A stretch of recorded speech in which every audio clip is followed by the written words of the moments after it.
আজ ভাঙড়ে হাই মাদ্রাসা অভিভাবক প্রতিনিধি নির্বাচনের অভিভাবকরা যে নমিনেশন করবে তার দিন ছিল।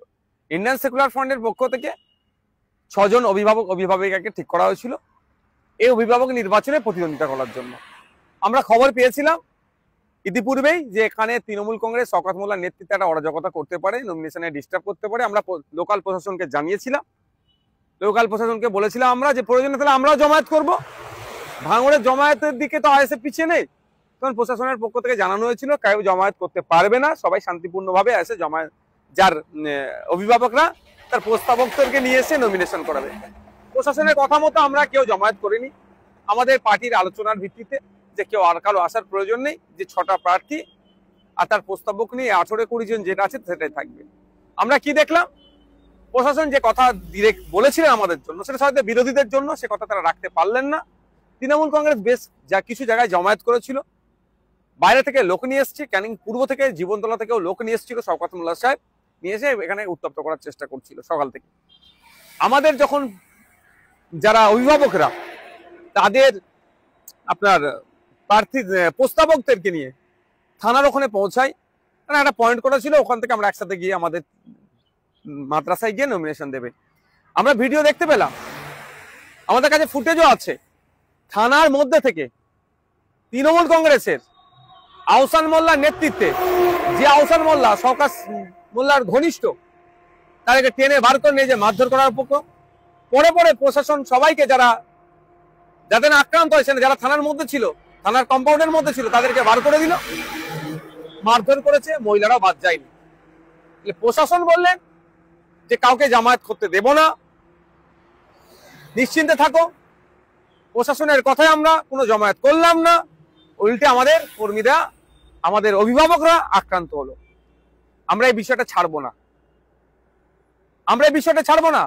থানার ওখানে হচ্ছে, থানার কম্পাউন্ডের মধ্যে যে থানার সামনে হচ্ছে, থানার সিসিটিভি আছে, সেই সমস্ত নিয়ে এটার শেষ দেখে আমরা ছাড়বো, 1 নম্বর কথা।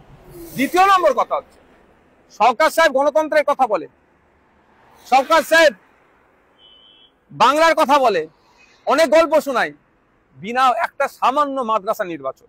ভাঙড়ে নাকি আইএসএফ শেষ হয়ে গেছে, ভাঙড়ে নাকি আইএসএফ নাই, তাহলে একটা শওকত সাহেবরা তো পারতো, সুযোগ ছিল অভিভাবক নির্বাচনে অংশগ্রহণ করা, যে আইএসএফ কটা অভিভাবকদের ভোট পাই বা তৃণমূল কটা ভোট পাই, এটাও তারা চেক করতে পারতো। যদি আইএসএফ শেষই হয়ে যেত তাহলে আমাদেরকে ডিস্টার্ব করতো না। আমাদের কর্মীরা আঘাত পেয়েছে, আমাদের কর্মীরা হসপিটালাইজ আছে, ট্রিটমেন্ট করতে নিয়ে গেছে ব্যাপকভাবে, যেমন মহিলারাও আমাদের বাদ যায় না। কিন্তু এর জবাব আমরা দেবো, এটা আমরা ছাড়বো না গণতান্ত্রিক প্রক্রিয়াতে। আমরা প্রশাসন আজকে যে আচরণ করেছে, তাহলে আগামী দিনে প্রশাসনের কতটা ভরসা সাধারণ মানুষ করবে, প্রশ্ন থেকে যাচ্ছে।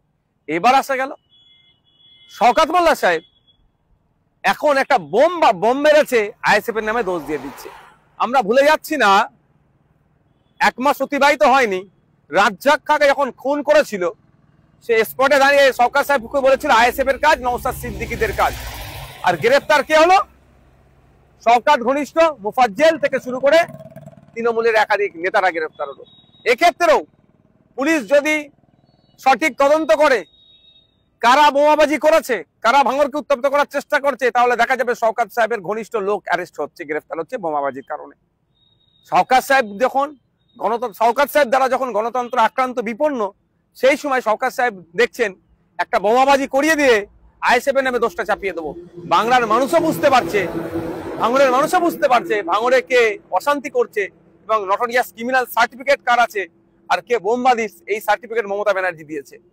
তবে এই নোংরামি, এই অরাজকতা, এই অগণতান্ত্রিক পরিবেশ বেশি দিন আর নয়। এটা শুধু ভাঙড় থেকে নয়, বাংলা থেকে আমরা নির্মূল করব।